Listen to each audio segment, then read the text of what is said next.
US Secretary of State Marco Rubio has told leaders at the Munich Security Conference that Europe and the US, quote, belong together. Rubio spoke of a shared future for the transatlantic alliance, saying the US doesn't want to separate from Europe, but that it wants to revitalise the relationship. Rubio's speech came a year after Vice President JD Vance used the same stage in Munich to attack European policies on migration and free speech.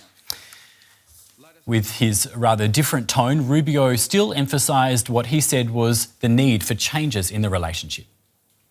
The alliance that we want is one that is not paralyzed into inaction by fear. Fear of climate change, fear of war, fear of technology. Instead, we want an alliance that boldly races into the future. And the only fear we have is the fear of the shame of not leaving our nations prouder, stronger, and wealthier for our children. An alliance ready to defend our people, to safeguard our interests, and to preserve the freedom of action that allows us to shape our own destiny. Not one that exists to operate a global welfare state and atone for the purported sins of past generations. An alliance that does not allow its power to be outsourced, constrained, or subordinated to systems beyond its control. One that does not depend on others for the critical necessities of its national life. And one that does not maintain the polite pretense that our way of life is just one among many, and that asks for permission before it acts. And above all, an alliance based on the recognition that we, the West, have inherited together. What we have inherited together is something that is unique and distinctive and irreplaceable, because this, after all, is the very foundation of the transatlantic bond. Let's get more analysis now from Richard Walker, our Chief International Editor, who's at the Munich Security Conference. Richard, it seems Marco Rubio called for Europe to join the US in reforming, I guess, the global status quo, saying that transatlantic ties will be strengthened by doing that. What did you make of his speech?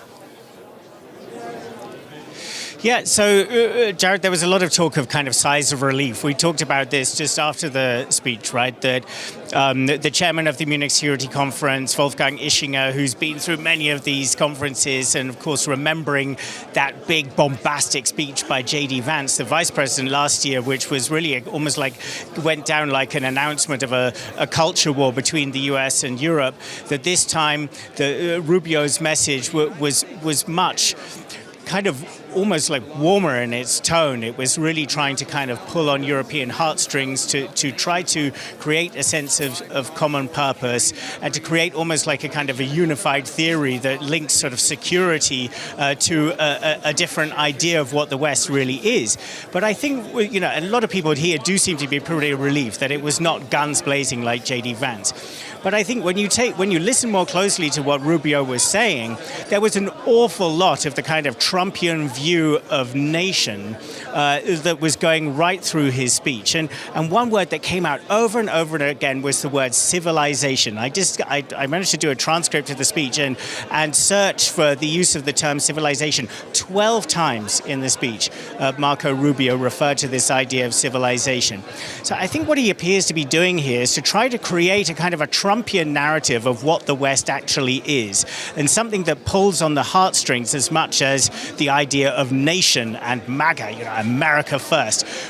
How do you transpose that onto an international organization like NATO, you know, an international alliance like the Transatlantic Alliance? And clearly what Rubio is aiming for is this idea of civilization.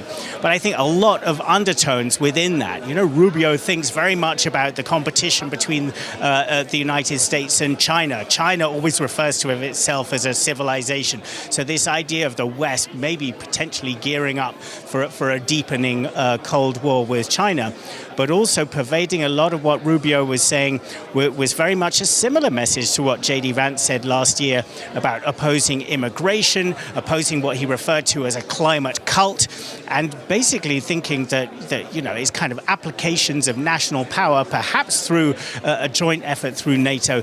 That that is the way to get things done, and not so much a kind of a liberal international view of the world, which is something that more permeated the post-Cold War era.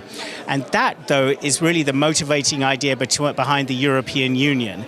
So I think for the European Union, the underlying ideas and the rhetoric that Rubio was using here is actually quite a challenge and quite troubling, because the whole point of the European Union is almost to move beyond the idea of nation and not to try to express ideas such as that the West is, as Rubio said, the greatest civilization in human history. Yeah, Richard, let's also touch on something specific as well that Rubio said. He said acting together with Europe will help restore what he described as a sane foreign policy. What does he mean by sane, and can Europe and Germany and Europe and the US agree on what he has to say? Yeah, well, I mean, I think what the administration seems to be moving against, and we're also hearing this from Elbridge Colby, who's the influential Deputy Secretary of War, so the number 2 man in the Pentagon and kind of the brains in the Pentagon, who's also here in Munich this weekend, that they are essentially saying that the period between the end of the Cold War and now in Western foreign policy was a period that was kind of marked by this idea of, there's this expression, liberal internationalism, that it's up to the West to try to spread sort of the open values, the idea of democracy, and that you saw this, through a sort of sweep of post-Cold War history, going back to the intervention in the Balkan Wars in the 90s, George W. Bush's Iraq War in the early 2000s, the interventions in Libya, and so on, that these were attempts to kind of, change the world and democratize the world that were doomed to failure. And that this was all essentially, I think, what Donald Trump has always been railed against, that sort of idea. I think that is what they see as not being sane. But also liberal ideas like international cooperation to try to tackle climate change, for instance. Rubio rejecting that as a cult. Now, I think if you look at how the Europeans respond to this, I think they're quite glad to say, okay, let's move on from the age of intervention, military intervention in the Middle East, for instance. Nobody is trying to cling to that. But the Europeans are very keen to keep up international action on climate change. And I think this is one area where the contrast with the Chinese foreign minister who spoke after Rubio came out very clearly, that the Chinese foreign minister was positioning himself as, yes, China stands for international cooperation on climate change, and attempting to kind of, tempt some of the Europeans to see China as really a more responsible leader in the world than the United States with this more nationalistic view.